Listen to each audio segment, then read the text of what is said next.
Welcome to your Dogcast, where we feature news just for dog lovers. Here's your Rover reporter, Mary Lou Davidson. Welcome back to the Rover Reporter. Today we're talking about doggy dementia.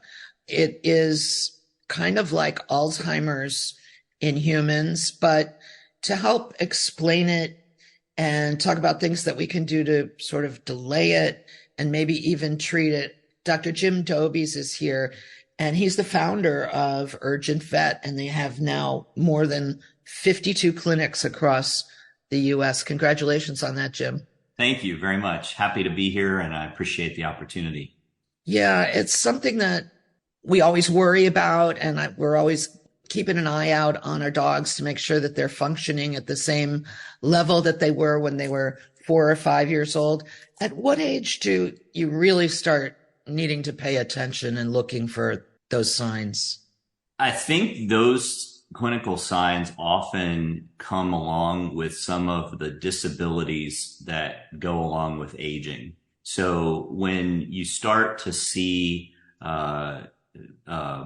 evidence that your dog has mobility impairment, osteoarthritis, degenerative joint disease, they're not as active, they're not as able to exercise as they used to. Maybe they don't like to take steps. Maybe they don't like to jump on the bed, that kind of thing.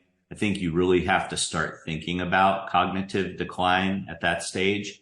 And then another is when you diagnose them with heart disease. Obviously, heart disease comes with some decrease in cardiovascular function, and blood flow to the brain certainly is a concern at that point as well. So if you're talking to your veterinarian about a heart murmur or about any type of disability in your dog, you should also start to consider whether or not there's a cognitive decline going on as well. That's interesting. I've recently been through that, and I wish I would have asked my vet about that. She didn't bring it up, but now I know. How common is it? I've read a whole bunch of different numbers. One said 17 to 35%. Another said 50% of dogs over the age of 8. How common is it?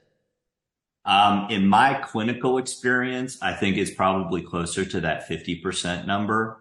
And the symptoms that you see, I have a senior dog myself. The symptoms that I've noticed in her in particular is that even though her eyesight and her hearing is fine, her ability to navigate our backyard and respond to my voice and to our verbal cues has declined. So I'll call her name, and sometimes she'll come because I know she can hear me. She can certainly see me and smell me. Sometimes she appears to be lost and disoriented. It's not uncommon for her to go to the wrong side of a door to be let in or let out. So instead of going to the open side, she goes to the hinge side. Mm-hmm. And one other thing that she often does, well, two other things that she does. One is she'll bark at things that aren't there. I ask her, what are you barking at? Unfortunately, she doesn't tell me. But I don't think that whatever it is that she's cued onto is actually, there in reality. And then the final piece of it is, and I think this is fairly common in human medicine as well, is her days and nights get mixed up. So she spends a lot of her time during the day sleeping, and then at night, she's unable to rest, and she's quite anxious and restless. So she'll jump up and down off the bed. She'll scratch, she'll whine, she'll, wander around the house. She might actually have accidents in the house. And I don't think any of that is her being spiteful or, a lack of training. I genuinely think she's confused. And so obviously, you can see these symptoms. And if they happen occasionally, I don't think that it's necessarily a sign of cognitive decline. But if they're happening daily or weekly on a regular basis, I think they're certainly characteristic of that sort of thing. And what we call that is canine cognitive dysfunction. It actually has a name. And it's kind of like sundowners, right? Mm-hmm. Yeah, and there are some dog models that they're using for Alzheimer's disease in people. But I don't know that I think the jury is still out on whether or not dogs serve as a good model from that standpoint. But certainly there are aspects of canine cognitive dysfunction that are reminiscent of Alzheimer's in people. It's actually caused by some kind of protein situation in the brain, right? That's the current thinking. I think that there's still an awful lot that we don't know. Canine brains are similar to ours from the standpoint that we're both mammals, but the brain itself in people, obviously we've got a very well developed frontal lobe, and our brain sits in, this case that has, fluid that protects our brains. Whereas dogs, their brain fills most of that space. And so it's a different type of setup, if you will. Yeah. And some of the symptoms that we see in Alzheimer's, which have to do so much with memory and with processing and with personality, those aren't easily translatable into dogs. So certainly dogs have intelligence, and many people would argue that they do have, a sentience about them. They're just different than people are. So it's hard to say with certainty, that the mechanisms are the same and that the fixes are the same. It may be that one thing that works in people would not have any benefit in dogs and vice versa. Yeah. And when you have an older dog that may be experiencing that, I know we've all tried, there are lots of over-the-counter type calming treats, or an anxious dog at 2 a.m. is something to deal with, right? Oh, it is. Nobody can sleep. Do you have any recommendations for those types of situations? Yeah, I think a lot of the same things that we recommend in people do have some benefit in dogs. So, the first and foremost is make sure that, your dog is eating a well-balanced diet. And there's some evidence that certain types of foods may be beneficial for cognitive health. Like Fish oil. Sorry? Like what kinds? Yeah. So like fish oil, for example, and glucosamine and chondroitin from the standpoint of osteoarthritis and degenerative joint disease. And there are other proprietary diets out there that make claims about cognitive function.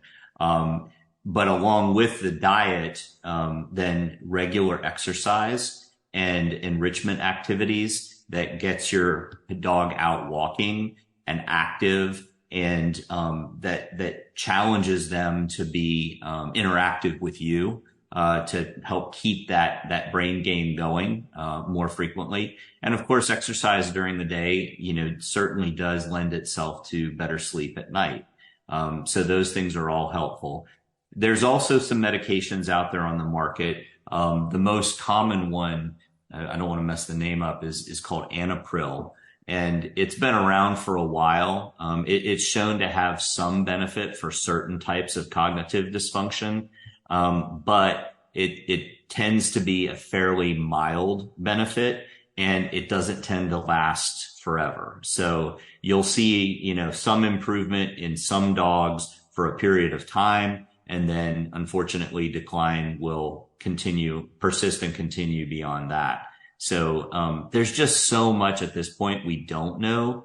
And, I encourage, the pet parents that see me to, really focus on enrichment and quality of life, because obviously that's the most important piece. We need to enjoy our pets, and they need to enjoy us, and we need to have, a household where that human animal bond is strong, and, you get equal enjoyment out of that. And as time goes on and the quality of life declines, then you have to have, serious conversations with your veterinarian about, whether or not the quality of life is sufficient to keep going. Yeah. And to your point about enrichment, there are all kinds of really fun puzzles out there that you can get on Amazon. Um, and I have a couple of them. But the thing my dog likes the best is I take a muffin tin and put a little treat in each cup, and then I put a toy on top, and he has to take the toy off to get to the treat. So, yeah, he uses his paw to, flip the lever on the expensive plastic thing that, hopefully I'll be able to pass on to someone else at some point. But the muffin tin, that's the ticket. I sense the joy of, hey, we're going to play when I get that out. So nutrition and exercise, somewhere I think I read something like 150 something minutes weekly. So about 30 minutes a day, 5 days a week of robust or, active walking. And that should help stave off early onset or onset, and that it's good for the human too. So it turns I agree. out, exercise helps stave off Alzheimer's in humans. What do you think the point is? I mean, how do I ask this? I know a lot of people will carry their dog around until it's beyond the point of being fair, I think, to the dog. But if the dog, then I know other people that if the dog is eating and drinking and sleeping and seems happy, then so it's a hard decision to make. But at what point do you think a veterinarian should start talking with this patient's parents about the next step? Yeah, I get that question a lot, and I personally think about that question a lot. And just backtracking real quick, one of the things that I love to recommend, if it's suitable for the household, is that your dog get a dog. Because if you think about it, they are pack creatures. They are happiest in a social setting, and we are certainly a part of their pack, but we're not home all the time. And we also, as much as we try, can't inject dog-like behaviors and enjoyment into our relationship. So our eldest Cavalier King Charles Spaniel is not a huge fan of her two younger sisters, but I think they do keep her younger and healthy. And from time to time, they do play. And I think that's really helpful for an older dog to have that kind of experience. And if you can't afford, or your lifestyle doesn't lend itself to another dog, as you kind of alluded to, there are dog parks, there are meetups in social settings where they can have some time with other dogs if they enjoy that, and it gives them an opportunity to kind of stretch that behavior train just a little bit to remind them that they're part of a bigger community and that they can get some enjoyment out of that.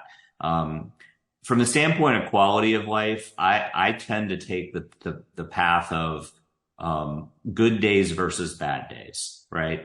And first of all, to manage, disability and to ensure good quality of life, we have to take care of the discomfort or the pain associated with being active. So we have to make sure that if they have osteoarthritis and degenerative joint disease, we're taking the steps we need to take so that they're not in discomfort and that they can be active. Secondly, to your point, they need to be eating and drinking a healthy diet so that, they have the building blocks that they need in order to be active and healthy.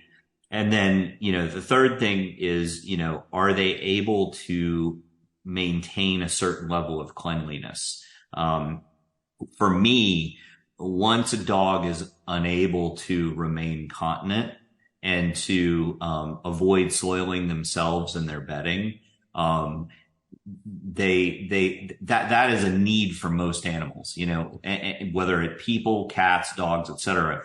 If they can get up and go outside and use the bathroom and enjoy sitting in the sunshine and that kind of a thing, I think the quality of life is still there. Once we get into a position where we have to spend a lot of time, cleaning up after them and cleaning them physically, I think it starts to take a toll not only on their own sense of well-being, but on our sense of enjoyment. Right. It's tough. So if on a daily basis, the dog is just no longer able to get up, go outside, um, you know, do its business and enjoy that time. And then, really all it's doing is sleeping and then maybe eating. It's time to start thinking about, crossing the rainbow bridge, because they don't see time the way that we see time. For us, time is a very valued proposition that we talk about and think about using wisely. I often would love to be more like my dog, where I'm present and I enjoy, every moment to the fullest, right? Right. Unfortunately, I haven't captured that superpower just yet, but, if they can't do that, if they're in constant discomfort, they're not eating and drinking, and on a daily basis, they're just not able to function normally. I think it's time to consider, moving on to the next phase. So the main takeaway then is to make sure that your dog is eating the right diet. And I guess you can talk to your veterinarian about that, do some research online, maybe supplement with some vegetables that you've cooked, and then exercise and enrichment. And those are the best things you can do to keep your dog healthy and have a healthy mind. Healthy mind and body. Yeah. Well, Jim, thank you so much for explaining all these complicated ins and outs of dog cognition, because I think it's a mystery that we wanted to wrap our heads around so that we can do the best thing for our dogs. And we hope to see you again on the Rover Reporter. Thanks for having me.